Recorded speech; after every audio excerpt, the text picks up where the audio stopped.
හැමෝටම සුබ දවසක්. අදත් ඔයාලා එකතු වෙන්නේ Education 2020 YouTube නාලිකාව ගෙනෙන අධ්‍යාපනික වැඩසටහන් මාලාවේ තවත් එක් වැඩසටහනක් එක්ක.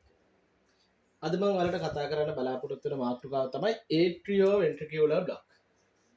මාතෘකාව තමයි atrioventricular block.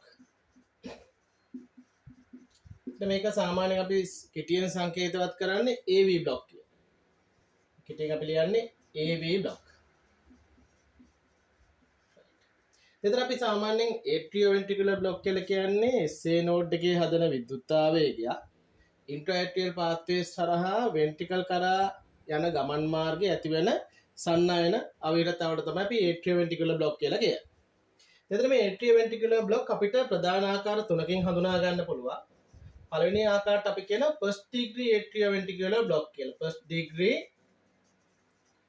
atrioventricular block. දැන් මේක ටිකක් දිග වැඩි. මේක අපිට ලියන්න පුළුවන් මේ විදිහට first degree AV block කියලා ලියන්න. first degree AV block. දෙවෙනි ආකාරයට අපි කියනවා second degree atrioventricular block කියලා. ඒතර ඒකත් මේ විදිහටම ලියන්න පුළුවන් second degree atrioventricular block කියලා ලියන්න පුළුවන්. ඒතර මේ second degree block එකේ අණු ආකාර දෙකක් තියෙනවා. එකකට කියනවා Mobis type 1 කියලා. එකට කියනවා Mobis type 1 කියලා. Mobis type 1 කියලා කියනවා. අනිත් ආකාරයට අපි කියනවා Mobis type 2 කියලා. Mobis type 2 කියලා කියනවා. තුන්වෙනි ආකාරයට කියනවා third degree AV block කියලා. third degree atrioventricular block කියලා කියන නැත්නම් මේකටම කියනවා complete heart block කියලා කියනවා. complete heart block කියලා කියනවා. මොන බලන්න අපේ මාතෘකාව තමයි atrioventricular block. atrioventricular block කියන එක අපි කෙටියෙන් ලියන්නේ AV block කියලා තමයි ලියන්නේ. එතන මේක අපිට ආකාර තුනකින් හඳුනා ගන්න පුළුවන් ECG එකේ. පළවෙනි ආකාරයට අපි කියන first degree atrioventricular block කියලා අපි කෙටියෙන් සංකේතවත් කරනවා 1.0 AV block කියලා. දෙවෙනි ආකාරය කියනවා second degree atrioventricular block කියලා. ඒකේ ආකාර දෙකක් තියෙනවා. Mobis type 1 සහ Mobis type 2 කියලා.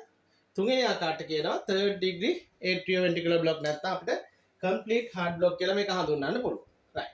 ඉතින් අපි බලමු මෙන්න මේ first degree atrioventricular block එකක් අපි ECG එකෙන් හඳුනාගන්නේ කොහොමද කියන එක තමයි කතා කරන්නේ.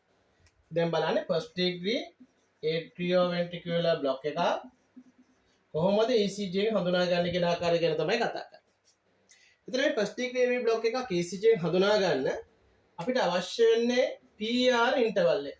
ECG එකේ PR interval එක ආධාරයෙන් තමයි අපි මේක හඳුනාගන්නේ. එහෙනම් PR interval එක අපි කොහොමද ECG එක හොයාගන්නේ? ECG අපි මූලික තරංගයක් ගත්තොත් මේ විදියට තරංග ටික මාක් කරොත් P තරංගය, Q තරංගය, R තරංගය, S තරංගය, T තරංගය. එතන මේකේ PR interval එක කියලා කියන්නේ මේ P තරංගයේ ආරම්භ වන තැන ඉඳලා මෙතන PR තරංගය පටන් ගන්න. P තරංගය පටන් ගන්න තැන ඉඳලා මෙන්න මේ Q තරංගයේ ආරම්භ වන තැනට Q තරංගයේ ආරම්භ වන තැනට තියෙන මේ දුරට අපි කියනවා PR interval එක කියලා කියනවා. P තරංගයේ ආරම්භයේ ඉඳලා Q තරංගයේ ආරම්භ වන තැනට තියෙන දුරට අපි කියන්නේ PR interval එක කියලා. මේ PR interval එකේ අපිට අසාමාන්‍යතා දෙකක් හඳුනා ගන්න පුළුවන්. ඒ අසාමාන්‍ය දෙක හඳුනා ගන්න නම් අපි මේ PR interval එකට තියෙනවනේ සාමාන්‍ය අගේ පරාසය ගැන අපිට දැනුමක් තියෙන්න ඕන. දැන් බලන්න ඔයාලා මුලින්ම ඉගෙන ගන්න ඕනේ PR interval එක හඳුනාගන්නේ කොහොමද කියන එක. PR interval එක කියලා කියන්නේ P තරංගයේ ආරම්භයේ ඉඳලා Q තරංගයේ ආරම්භය දක්වා තියෙන මේ කොටසට අපි කියනවා PR interval එක. එහෙනම් අපි ECG එක normal PR interval එක තියෙන්න ඕන 0.12 සෙකන්ඩ් ඉඳලා 0.2 සෙකන්ඩ් අතර තමයි normal PR interval එක තියෙන්න ඕන. එහෙනම් අපි කියනවා කුඩා කොටුවක් කියලා කියන්නේ 0.04 සෙකන්ඩ්. එහෙනම් මේ කුඩා කොටු 3ත් 5ත් අතර අගේ පරාසයක් තුළ මේ PR interval එක පිළිලා තියෙනවා සාමාන්‍ය ECG. ECG එක normal නම් PR interval එක තියෙන්න ඕනේ පොඩි කොටු 3යි පොඩි කොටු 5යි අතර. එහෙනම් අපි කියනවා මෙන්න මේ කිසියම් ECG එක PR interval එක පොඩි කොටු 5කට වඩා වැඩි නම් නැත්නම් අපි කියනවා PR interval එක වැඩි නම් 0.2 සෙකන්ඩ් වලට වඩා. ඒ කියන්නේ පොඩි කොටු 5කට වඩා වැඩි නම් අපි වගේ ECG එකට අපි කියනවා prolonged PR interval එක. prolonged PR ඉන්ටර්වල් එක සහිත ECG සටහනක් කියලා කියනවා. prolonged PR ඉන්ටර්වල් එක.